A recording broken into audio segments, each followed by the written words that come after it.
40. Fatiha. Bismillah ar-Rahman ar-Rahim.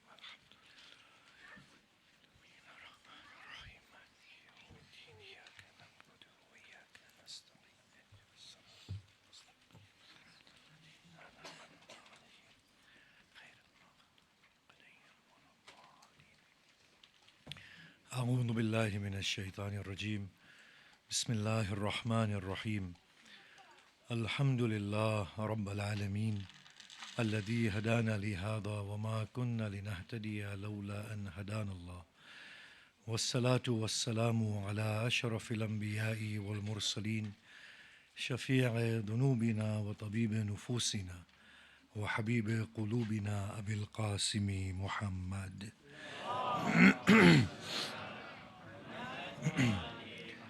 وآله الطيبين الطاهرين المعصومين المظلومين وأصحابه المنتجبين ومن تبعهم بإحسان إلى قيام يوم الدين بسم الله الرحمن الرحيم رب اشرح لي صدري ويسر لي أمري واحلل عقدة من لساني يفقه قولي أما بعد السلام عليكم جميعا ورحمة الله وبركاته أعظم الله أجورنا وأجوركم بمصابنا بأبي عبد الله الحسين عليه الصلاة والسلام بسم الله الرحمن الرحيم. When the Blessed Prophet went to his community and he said, قُولُوا لَا إِلَهَ إِلَّا اللَّهُ تُفْلِحُوا, state that there is no God but Allah and you shall become successful. And they said, there is no God but Allah. And we understand them to have found their salvation. But what we must ask ourselves is that what happened subsequent to them proclaiming the Tawheed of Allah subhanahu wa ta'ala? They were fully transformed. Beast-like people without any human values or spiritual refinement, or people who were very, very backward technologically, economically, in their social system, very exploitative, whatever they were. After they said La ilaha illallah, they became best of people. Over the course of 23 years, whilst the Prophet was with them, they became people who began to read and to learn, take knowledge from others without any hesitation. They became liberated in their minds. Their intellectual horizons opened up. They became very, very refined morally. Spiritually, they became aligned with Allah subhanahu wa ta'ala. Not only did they have values that governed them morally, but each and every one of them was invested in God personally, in which they accepted the decree of God to the extent that the lives for whose sake they fought each other were now given away for the sake of Allah in order to promote good. The enmities for whose sake they lived through vendettas to get their revenge melted away in friendship. So when the Blessed Prophet said, Qulu la ilaha illallah tuflihu, it wasn't a statement that he was demanding of them. It was the effect of the statement that would subsequently reform them. So this state of falah or success wasn't in the statement, was in the implication of the practical appeal of the statement. And this success that they got was what we call an existential success. It's not that somebody says La ilaha illallah and Allah will give them paradise. That doesn't make too much sense. Even if a person goes to paradise, it would be a place that a person cannot comprehend. It's like playing beautiful music to a deaf person, or Urdu mushaira to a khoja. We just don't understand the eloquency of Urdu. People bang their heads against the walls, becoming ecstatic, and the khoja just sits there and says, well, what's going on? This salvation, salawat,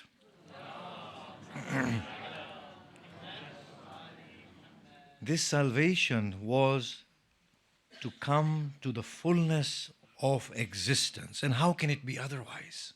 How can salvation be otherwise? How can anybody imagine that by praying prayer we will get salvation? How is that possible? Tell me. A parrot can pray a prayer, nothing happens to the parrot.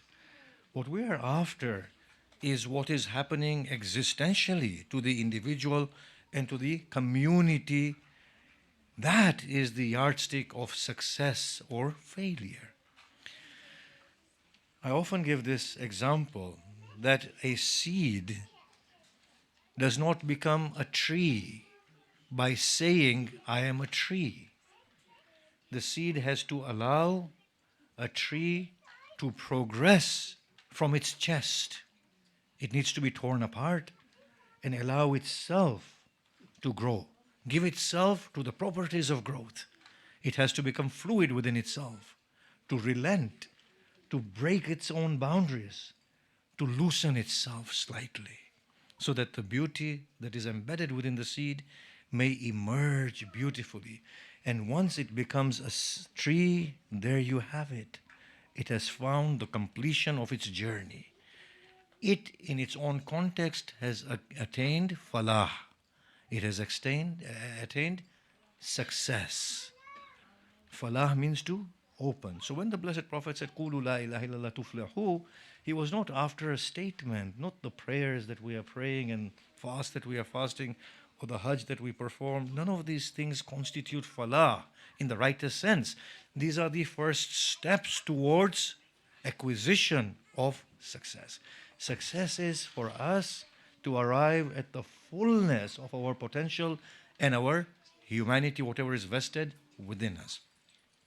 Now let's look into this a bit more thoroughly. If we look at the human beings, we are people with immense potential within us, great potential.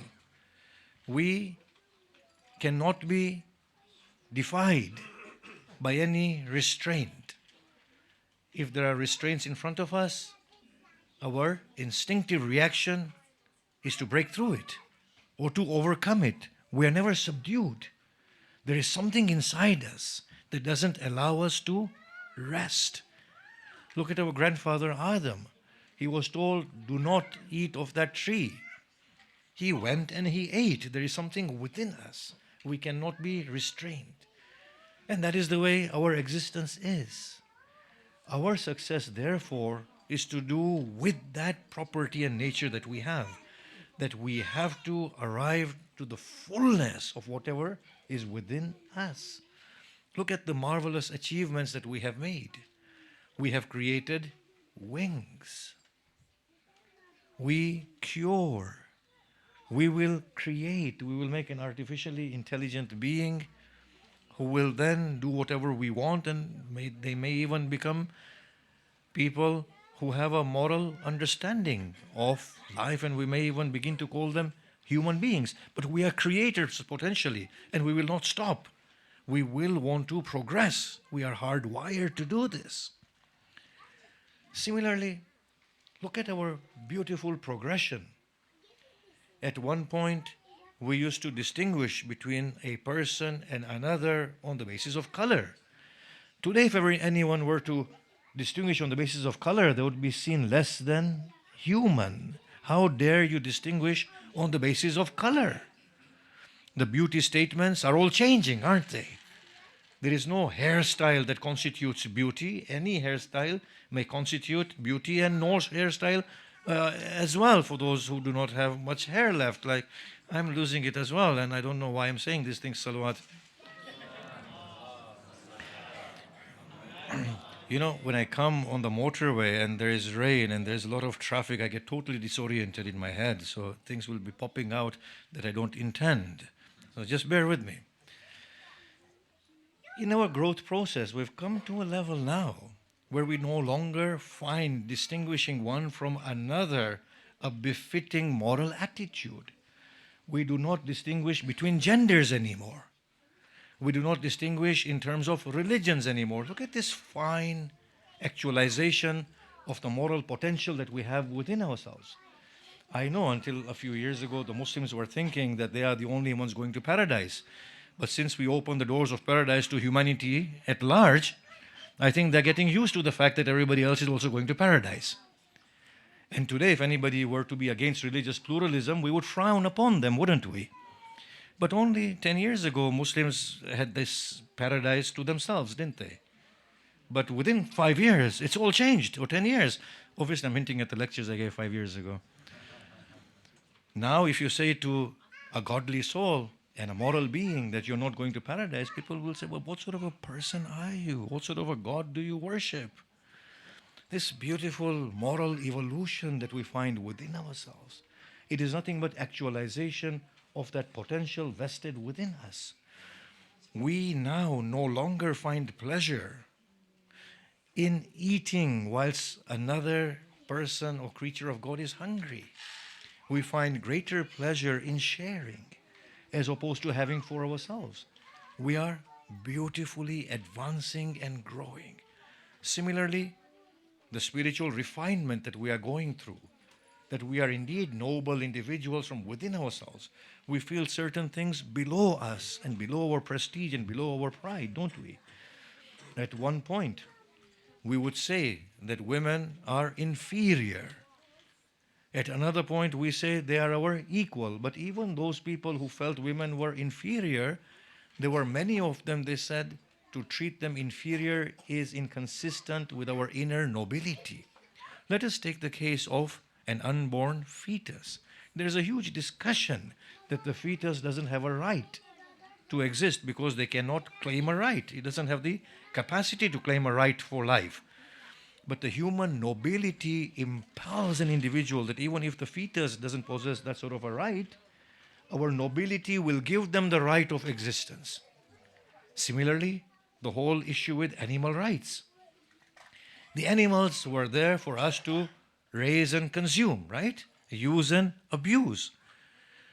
In today's world, we are saying even if an animal doesn't have a right in itself, the sort of right that it can claim or whatever, our nobility gives animals a right for proper existence.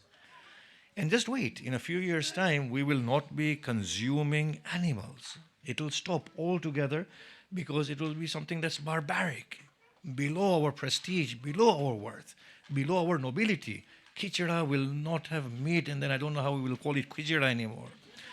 You have hundreds of dal, somebody said, but you don't put meat inside it, it's not halim or khichda. This is where we are headed to.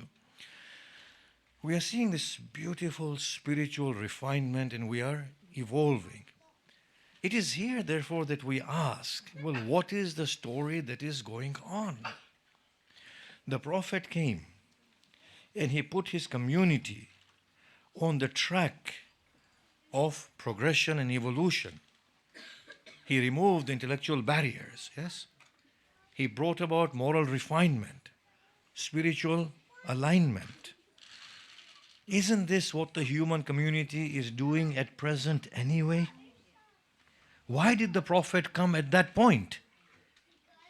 Why did the Prophet come at that point? Because those people had moved away from the path of self-realization and actualization. So the Blessed Prophet came with Islam as a message. But what did Islam give that the modern human community is not abiding by? Tell me. What did Islam give then that we are not abiding by now? As far as intellectual progression is concerned, the whole humanity is intellectually evolving. As far as moral refinement is concerned, the whole of humanity is becoming morally refined. As far as spiritual alignment is concerned, the whole of humanity is looking for that substantive form of existence that I need to know, that at the core of myself, my worth and my existence is worthy and worthwhile, that I am indeed grounded and rooted in existence. Whether we find that through the notion of Allah or cosmic consciousness or whatever else, humanity is looking for that. Moving towards spirituality and mysticism, all these things that we have. The Prophet only came to realign humanity at that point with what we are doing anyway today. So now you might ask, well, what's the point of Islam, the one that the Prophet gave? You see, here it is that we need to understand things very, very accurately.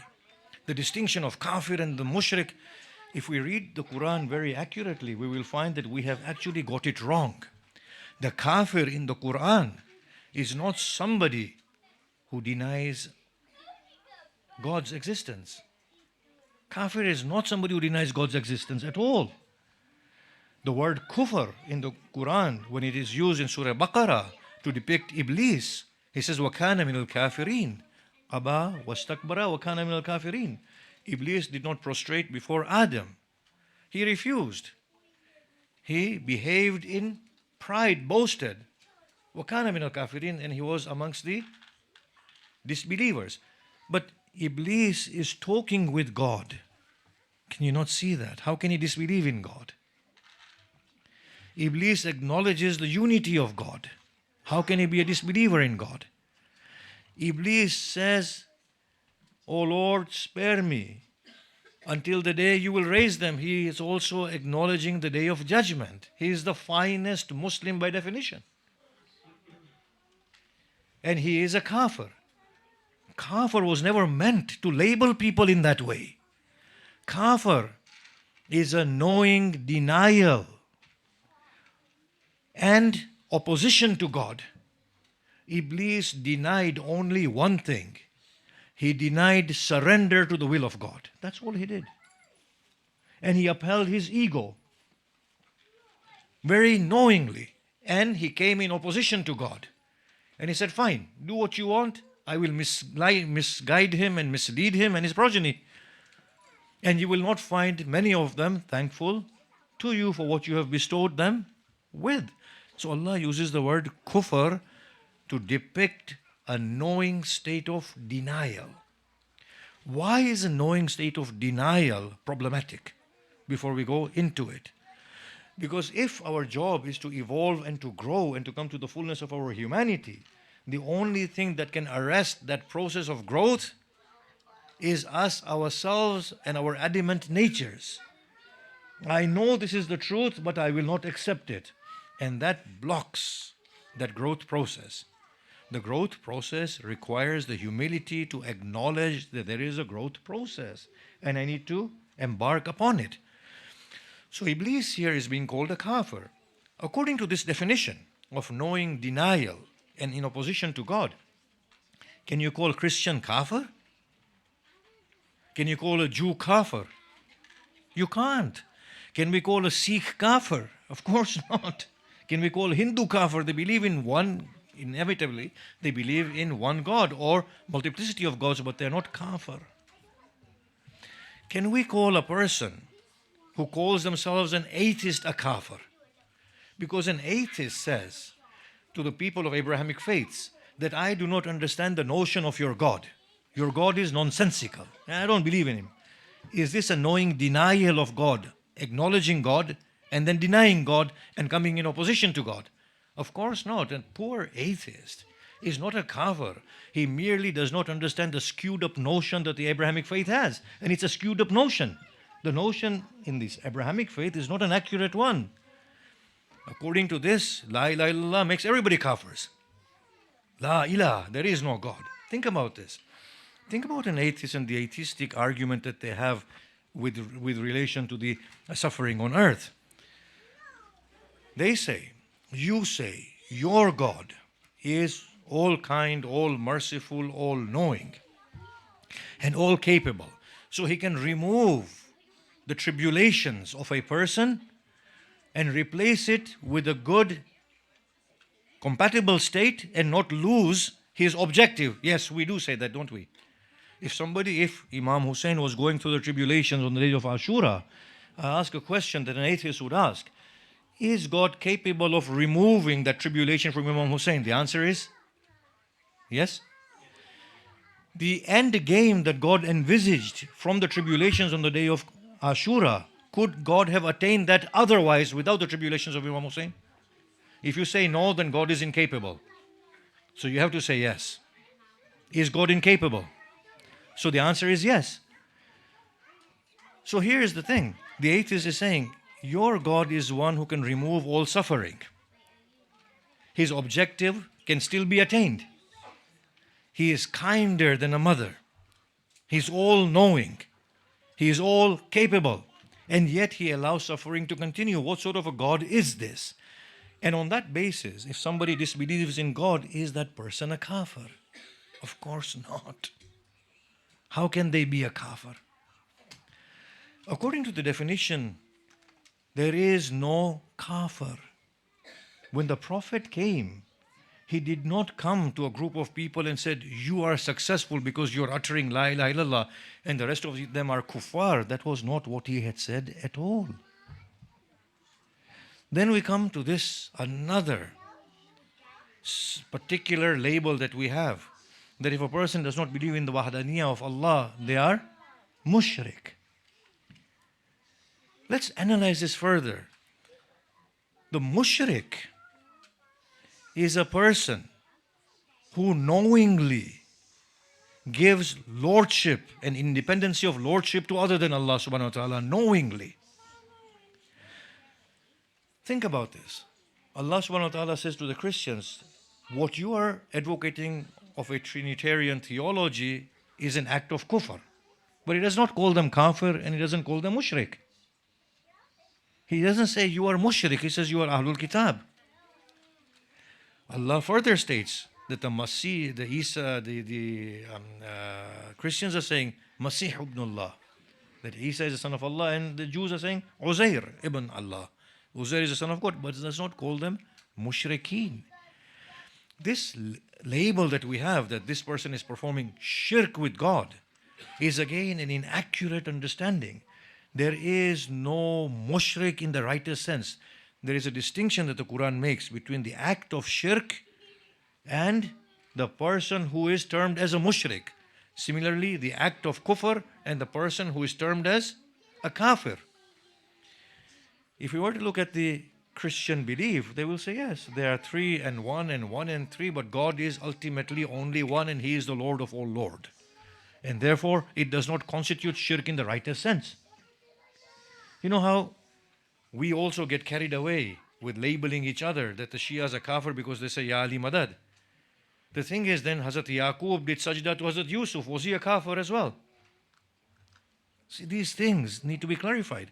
Doing a sajda without the intention of giving the worth of lordship or God to that person does not constitute ibadah or worship.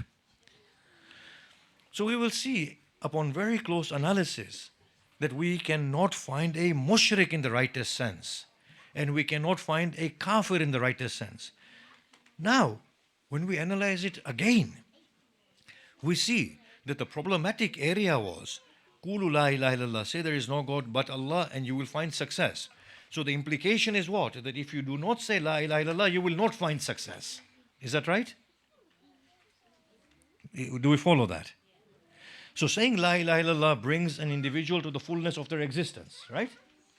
So not finding success means that if a person does not say la ilaha illallah, they will not find fullness of their existence being accomplished.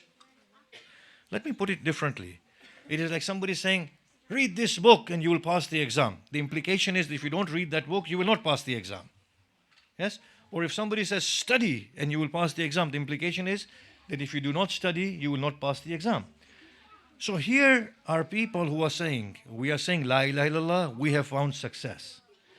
And as for the people who do not find success, they are the kafir and they are the mushrik. So therefore, the kafir must be the most backward person technologically that the world has ever seen. Let's look at the world now. Look at the Middle East, look at Europe and America and Australia. Who is technologically more advanced? The people of the Middle East who are labeled as Muslims, or the people outside the Middle East who are not labeled as Muslims, or maybe they are kafir and maybe they are mushrik? Who are the ones who are intellectually more advanced?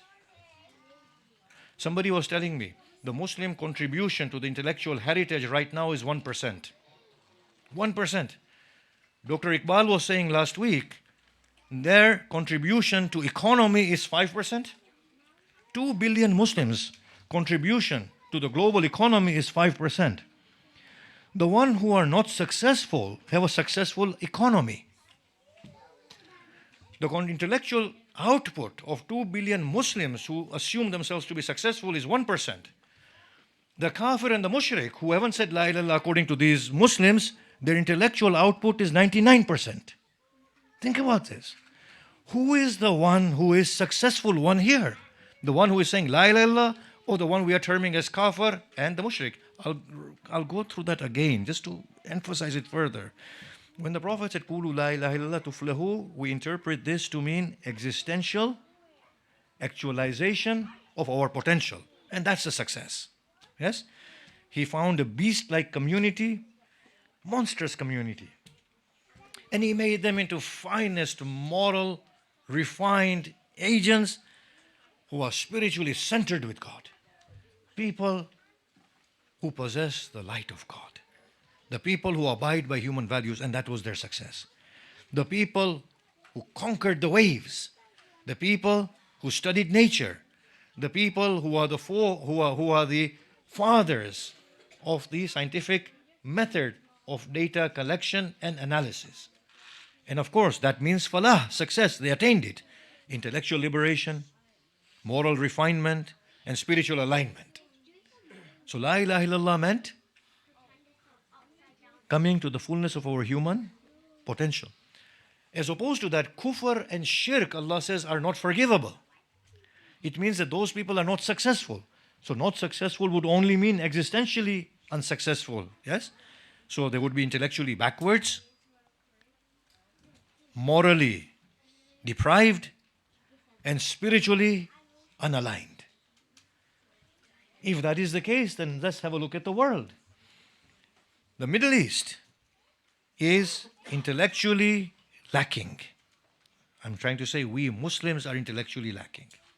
The people we term kafir and mushrik are far more intellectually evolved than we are. They've gone into space. The Hubble has taken pictures, and I have brought the verse of the Quran. It was already there 1400 years ago. Do you remember that? Hubble brought out a beautiful picture of a galaxy that looks like a rose dipped in oil. And then we brought out the verse of Surah Rahman. We already had that 1400 years ago. Do you remember that? Or not? Are you seeing my sarcasm or not? You're saying it? Yeah, salawat, please. There's nothing wrong with smiling. The Muslims have lost the ability to smile as well. Anyway, then in Surah Qiyamah, the ayah said, Bala qadirin ala an nusawwiya banana. They said they are displaying suspicion about the resurrection. Allah is saying we are capable, or the Quran is saying we are capable of recreating your fingertip. The kafir said the fingertip is unique to an individual. The Muslim said the Quran said that already. Can you see that? But the Muslims have been reading this, Bala qadirin ala an nusawwiya banana. We are capable of reconstructing his fingerprint for the last 1,400 years, and they don't even know. Why is God saying we are capable of reconstructing the fingerprint? They're just saying it because it sounds nice.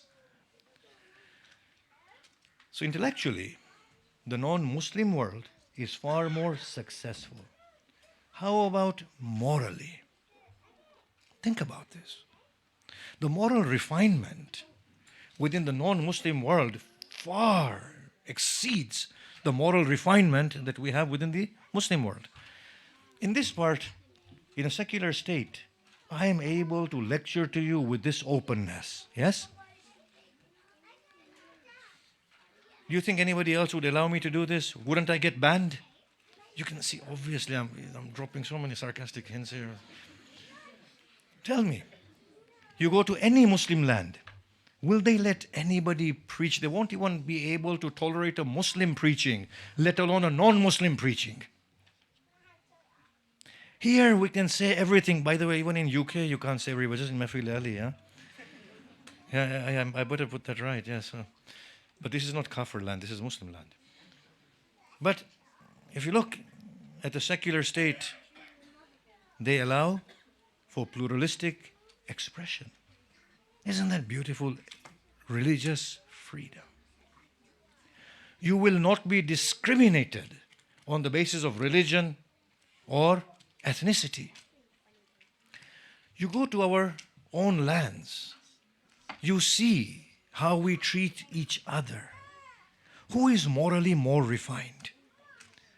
Look at the welfare system that we have here. Look at the one that we have in our own lands. There was an unfortunate incident in which a person had died and his body had not been discovered. So obviously the police contacted us and the body was in a state that we couldn't handle. Those poor nurses, male and female nurses, they said, we know that the stench is too much for you. You can't handle this, yes? He said, let us wash the body like you want to wash the body. We'll wear gloves and everything. You just instruct us if you can't do it. So we said, no, well, we think we should handle it ourselves. So they said, okay, well, we'll stand here if it's okay with you, or we'll stand behind the door. Just let us know what help you need. Those people did not have any faith to motivate them into good deeds. This was the minimum requirement of their humanity. I asked them, I said, are you obliged to do this? They said, no, of course not. We're not obliged. We're just obliged to give you the body back. But we know this is your religious requirement, so we are here to assist you.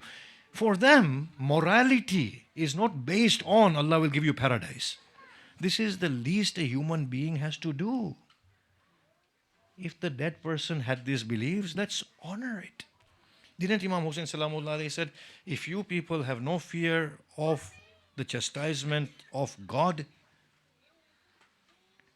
then at least be decent human beings. There is a minimum requirement that your humanity expects of you, to be a moral person. So morally, in every way, we find that West, who we call non-Muslims, have excelled. Spiritual refinement. Look at the amount of charity. When people do charity, sometimes it's a moral act. Sometimes it's a godly act. It's a moral act when we say, yes, it's right to feed the other. It's a godly act when your soul cannot resist itself from burning and paining at the plight of another. That is what I would call a spiritual act. When they believe in God, they have tears in their eyes. And Quran bears witness to it. Upon analysis, we find that the rest of the world is well on the pedestal of La ilaha illallah. And the Muslim who feels that just pronouncing La ilaha illallah is a statement that brings salvation is the one that has failed. The whole thing has turned on its head. Think about this very carefully. Of what point are all these sajdas that we do if we can't have godliness in our souls? If we can't abide by moral human principles? If we have so much biases in our hearts? In fact, the religion that teaches this is an ungodly religion. Any religion that teaches distinction between one and another is an ungodly religion, even if it's come packaged in the name of God. It cannot be from God. If the society was like the way it is today, the Prophet would not have come to tell them. Because the society, alhamdulillah, is on its evolutionary track. It's progressing beautifully. Yes, a prophetic figure might come to stop us from killing each other. Maybe that's where the need of a prophetic figure is. But not in terms of setting us on the track of fulfillment of the human potential that we have. If this has been understood, then we ask a simple question. And this is something we need to ask. What a joke we are living in. Think about the Muslim head and what goes on in there. Yes? That the Muslim feels that, okay, I'll come here, pray, fast, spend 60 years of my life, die, and then go to paradise. This is the most bankrupted thinking I've ever seen in my life. I mean, why do you want to go to paradise? What does paradise mean anyway? Why did God create you? Doesn't anybody want to ask this? Doesn't this question occur to the Muslim mind or the Christian or the Jewish mind? That we'll go to paradise. Well, what is paradise? A place of bliss. Take a drug here and find bliss. Why are you killing so many people? Don't take drugs. Why are you killing so many people? Why so much headache? For 60 years, just inject something in your arm and just feel bliss, or listen to my lecturing constantly and find bliss. Salawat. You're not, you guys are not with it today, right? Definitely not with it. We all need something in our tea tonight. No, seriously, does this at all make sense from a God who is so mighty, who is becoming so petty? Think about these things. He has created a hellish place known as the earth for us. Yes? Look at the tribulations we are facing here. Any kind God would not create something like this. Would you agree? Because if you agree, you're becoming a kafir. And if you don't agree, you're going against your reason. Any responsible God would not create a hellhole like this. Think about this. You know, the Muslims are just lost in their heads. So are the Christians and the Jews and the Hindus. The people of the faith we are all, we need some tweaking in there. We are killing each other. We are butchering each other. In the middle of it all, we pray our 5-time prayers and fast and do Hajj, and then we want to go to paradise. Is paradise worth the bloodshed that is happening here? Would any reasonable person with a good heart want so many people to suffer in order to go to paradise? If the answer is yes, then we are less than humans. Are you getting the argument? And then to think that some people are going to go to hell. I mean, doesn't your heart pain at that some people are going to go to hell? For me to go to heaven, that person needs to go to hell. Why? Because had it not been for that hellish soul, I would not have attained this godly soul. Because only through opposites can we realize the worth of good. Isn't that so? Had it not been evil, there would be no good. Does that make sense? Had there not been a Yazid, there would not have been Imam Hussain salamullah alayh. Had there not been Muawiyah, I've been dying to say that, had there not been Muawiyah, with emphasis, there would not be Imam Ali, to the glorious extent to which he was. Then you ask yourself, was it worth it for a soul to go to hell in order for me to go to heaven? So it is here that we need to revise everything. We need to ask ourselves that we actually have not understood. This packaged religion that we have in our heads, it is a delusional religion. We are people who are living in cuckoo land in there. We haven't arrived in this world. We haven't bothered opening ourselves to a genuine inquiry that we ought to have. Well, what is happening? Why should I be here? Any thinking mind would find it absolutely unacceptable, the way this world is and the way religion has justified it. That the world can go to hell, you're going to paradise. And we are just happy with it. I mean, especially for the people who hear this story year in, year out, that the Blessed Hussain ibn Ali salamullah alayh was shedding tears as they were putting him to death. And they said, why? He said, at their fate. Why? But they're killing you. He said, yes, exactly. Through me, they're going towards damnation. And my heart burns for this. That is why the Blessed Prophet said when the wahi came, that do not stand at their graves, O Muhammad. Even if you seek forgiveness 70 times, I shall not forgive them. The Prophet said, if only, I've heard this, the Prophet said, if only Allah were to have told me, O Muhammad, if you ask forgiveness 70 times, I will forgive them. I would have stood at each and every one of their graves and sought forgiveness for them. That is befitting humanity. That is godliness inside us. So here it is. We need to truly open up and ask questions. You see, as human beings, we are very insecure. We just need somebody to tell us that we are in the ark of safety. We are not going to drown, or we need to have a happy pill to keep us happy. The fact is that no, It is a journey. And in this journey, I have to try and get it right. I can't be under the effect of a happy pill. I need to wake up. At least start a journey of inquiry. Try to understand what is happening. And once we start understanding what is happening, we might find that humanity, like an individual child, is growing up. And the more the humanity evolves, the more godly humanity becomes. And humanity is a good place. And we do have the light of the beauty of God in us, whether we call one Sunni and the other Shia, or Salafi and Brelwi and Deobandi, or Ismaili and Bohra and whatever else you have, Christian and Jew and Sikh and Hindu and Buddhist and New Age religions, whatever they are. It's the part and parcel of the same truth. We are all following the same thing. If anybody could open their hearts and minds, they will say every prophet has done the same thing.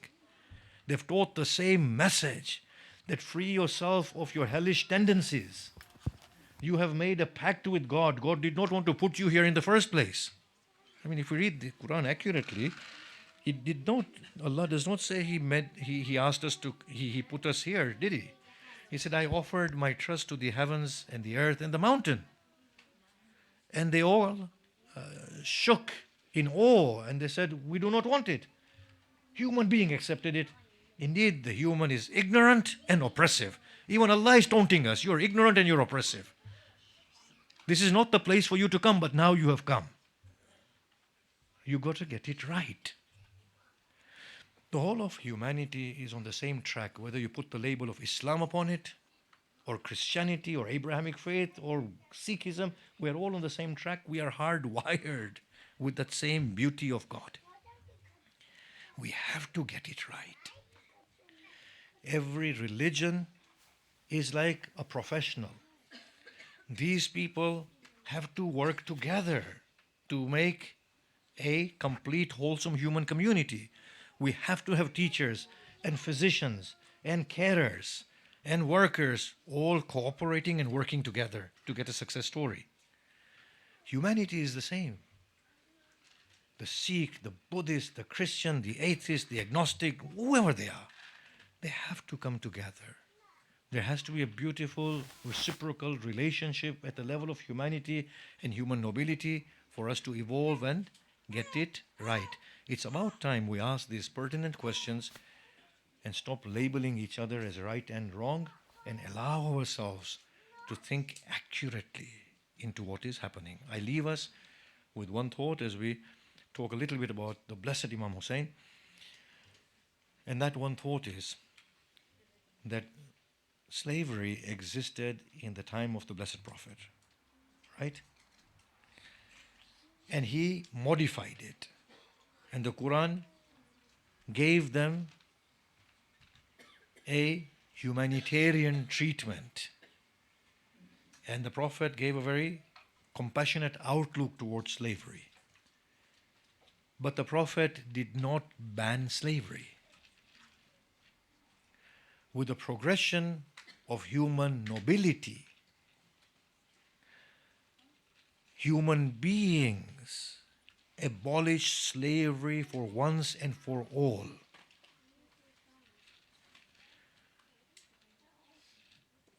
Religion wasn't complete or final in the way we understand. Can you see that?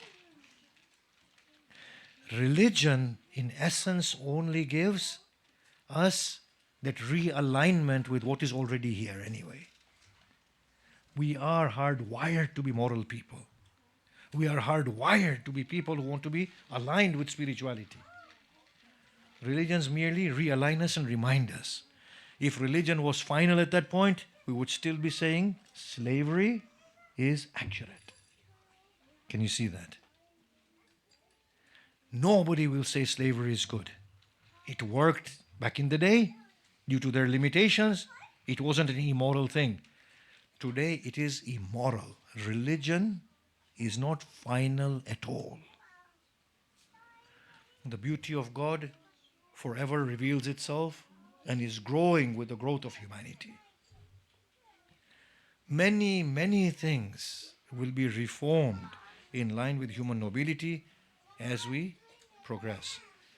But the most phenomenal thing is that this truth that slavery has to be abolished is not something that Muslims brought out. It's something that non-Muslims brought out. That every man, an individual, should have right to freedom. They should not be owned by another. Think about these things and in our own times. And inshallah, may Allah subhanahu wa ta'ala guide us.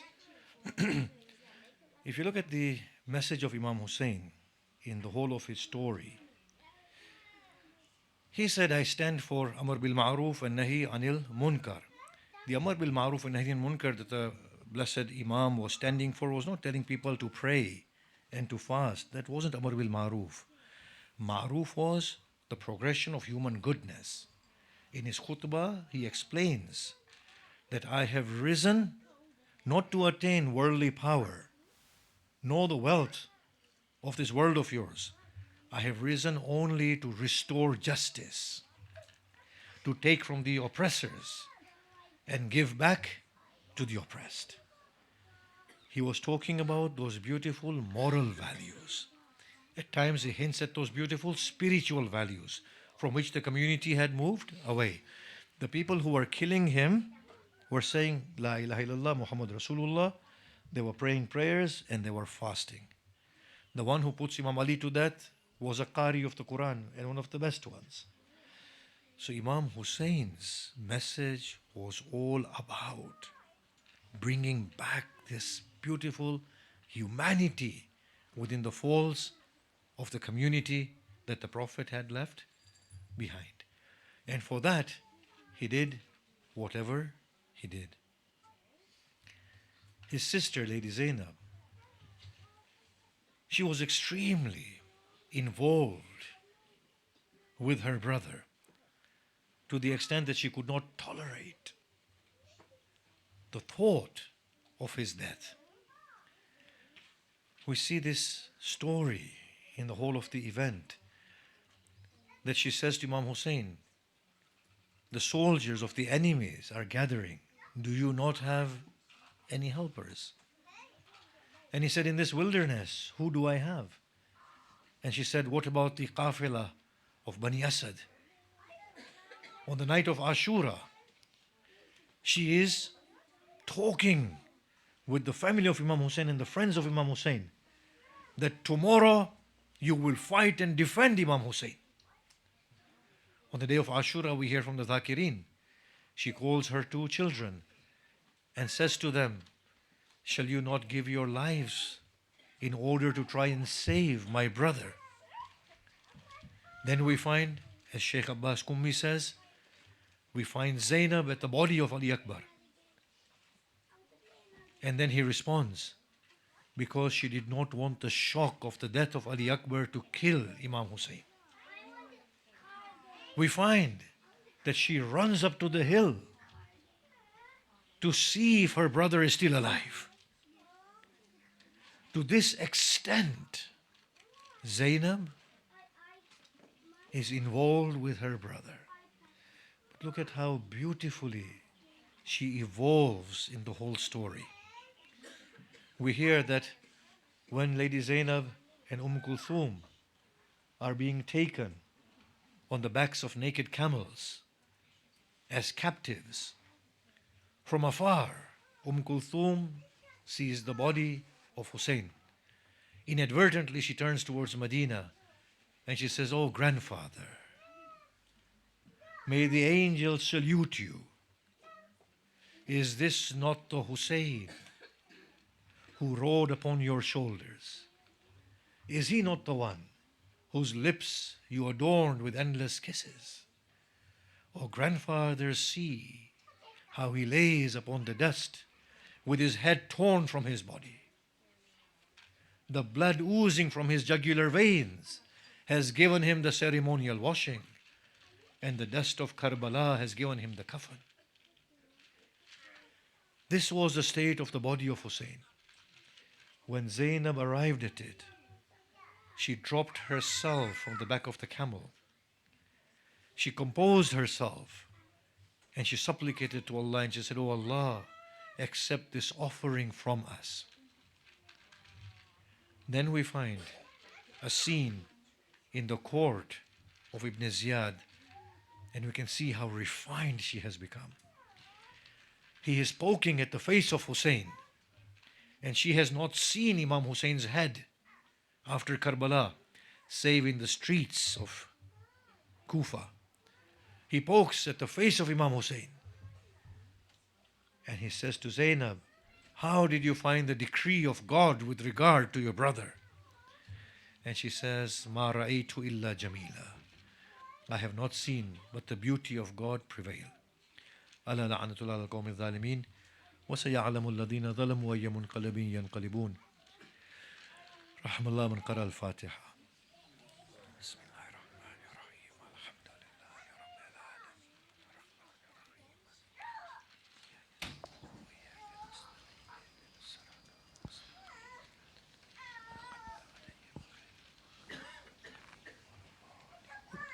We have some time for some questions, if there are any questions from either side.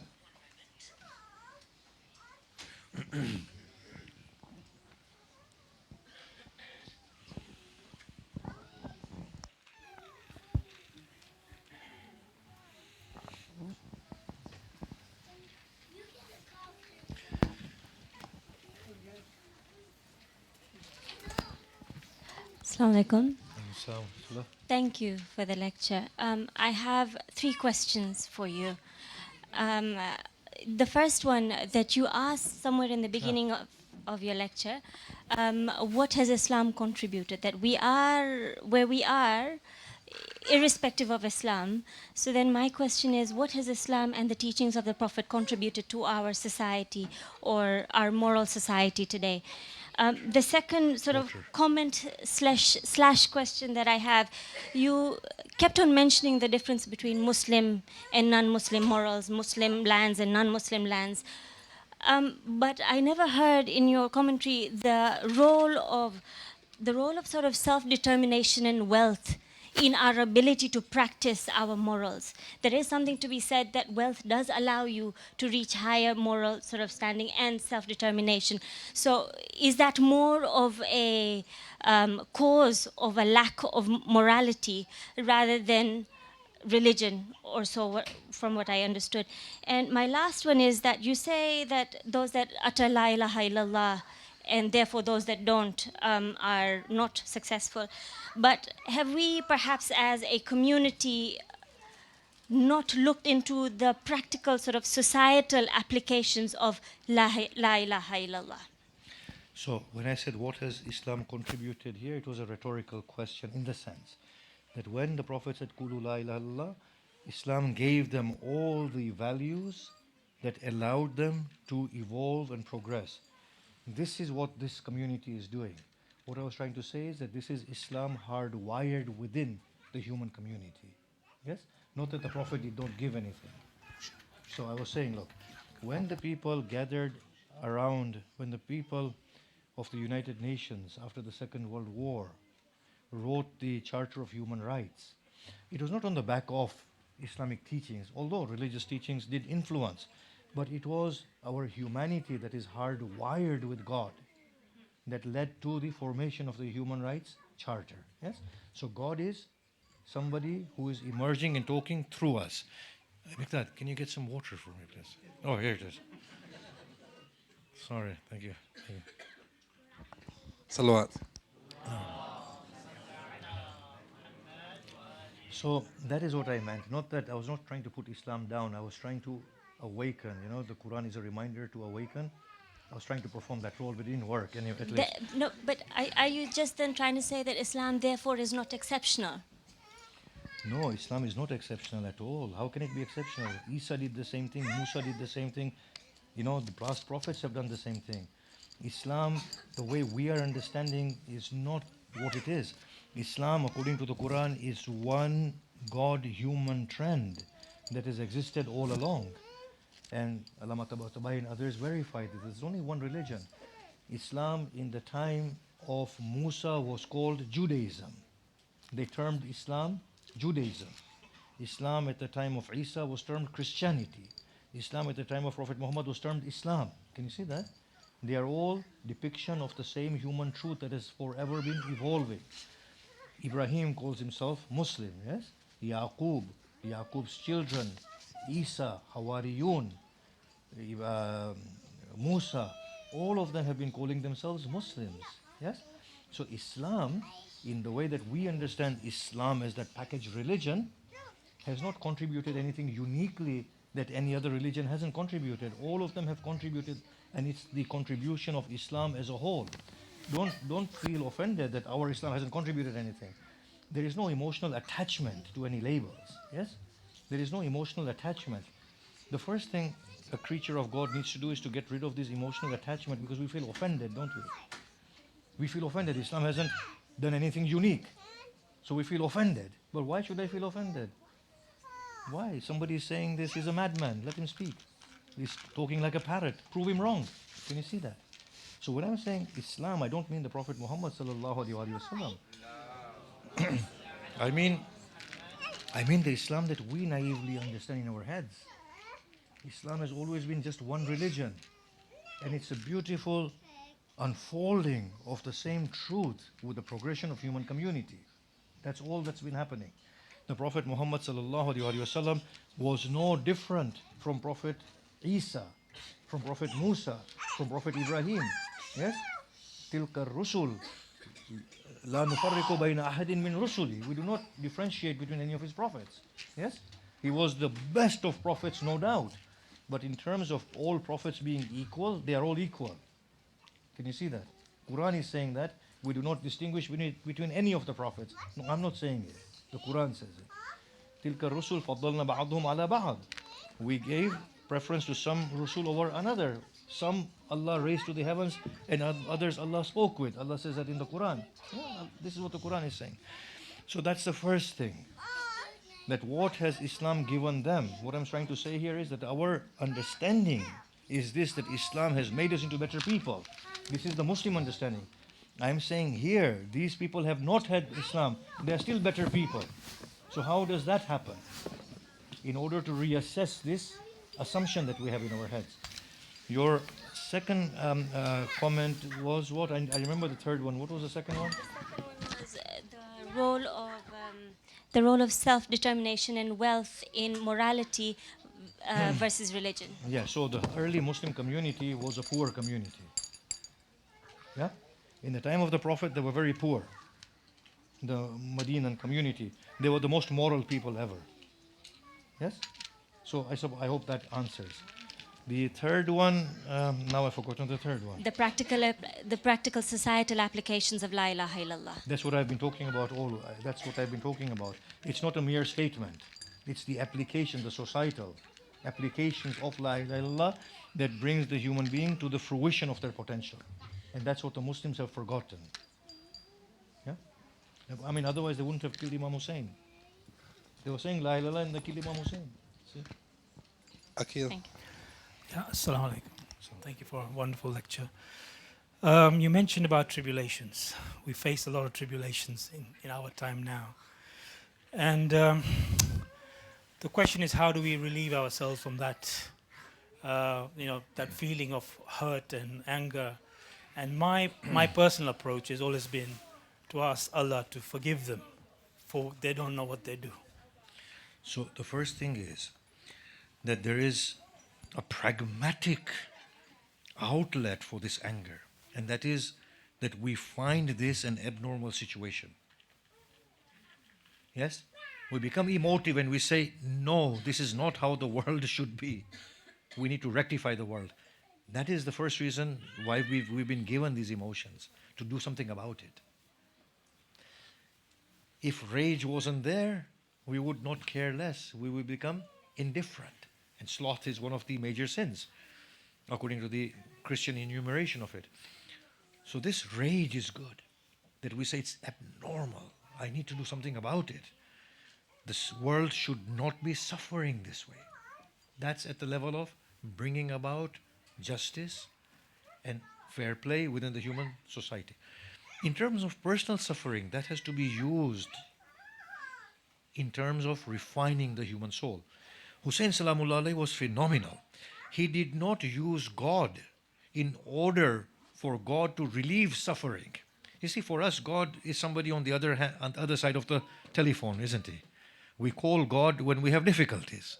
That's how God is, right? We pray, God, I'll do this much for you, do this much for me. We bargain with God. God is only there to remove our difficulties. Yes? Imam Hussein did not invoke God in order for God to relieve him of his difficulties.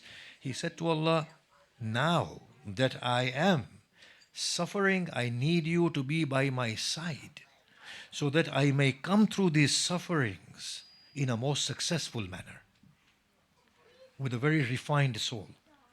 So he calls on to God and he prays to God in a very different way. That this suffering is a part and parcel of human existence.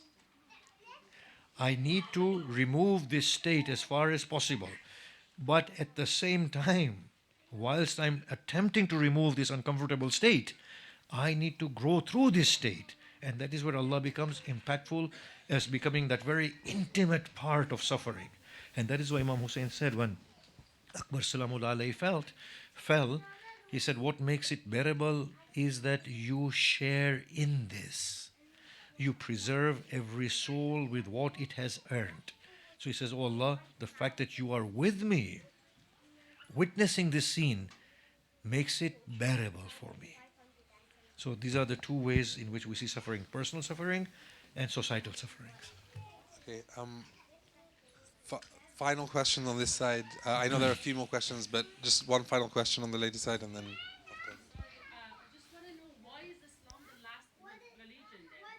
If all the prophets are equal, why Islam is the last religion? Yeah, okay. In order to understand Allah, we need to understand ourselves. The Prophet said, he who knows himself knows his God. The Prophet said, Allah has created you in his image. But Allah doesn't have a nose and eyes. And so in his image means the way of Allah. Now, I ask you a simple question. We will put our children into nursery, then into primary education, then into secondary education, then into university. Then they will do masters, postgraduate degrees. Then they will do doctorate. And after that, which teacher will you give them? Yeah, so do they need any more teaching, or are they experts now? They are experts. So what does that mean? They graduate. Humanity graduated with the last message. Now we are supposed to be the experts. Now no more prophet is going to come and sort it. Our inner prophet has to sort it now. Can you see that? So the Mahdi, one person who will come, he can't come until all of us become Mahdis. He's going to come to the class of graduates. Yes? Fully accomplished. So we have to get there. The father has to let go of the finger of the child. The child has to learn to walk independently. Read the work of Ayatollah Mutahari and others when they talk about why Quran is the final message. Thank you.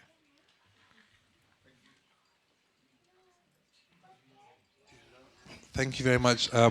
We'll have to end there. There are a few people who have questions, but inshallah you'll be around for a few minutes afterwards, maybe, if people are able to come. Salawat.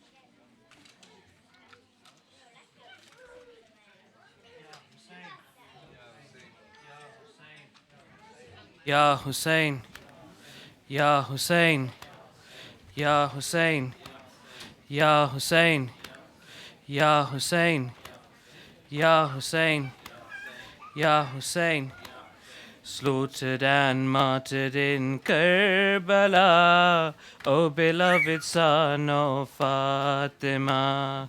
Slaughtered and martyred in Karbala, O beloved son of Fatima. In the city of Medina, in the city of Medina, that's the news they heard and cried out in grief. Ya Hussein, slaughtered and martyred in Karbala, O beloved son of Fatima. Salam on you, O Hussein, the commander of the faithful.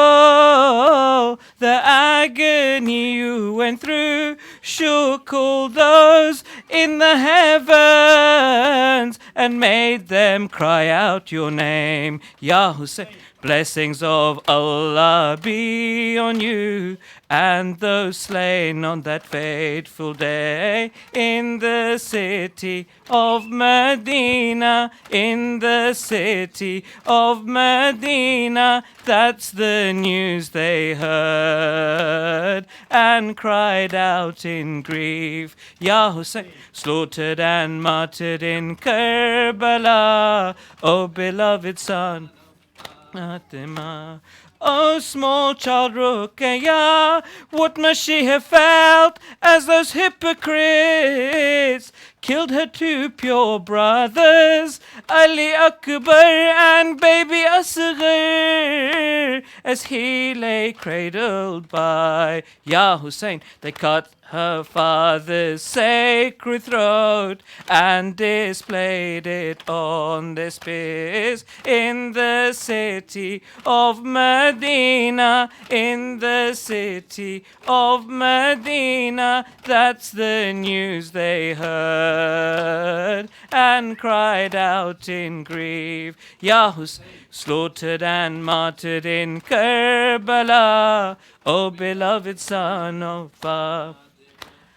As he made his way back to the camp from the Euphrates, they cut and severed his hands that the water fell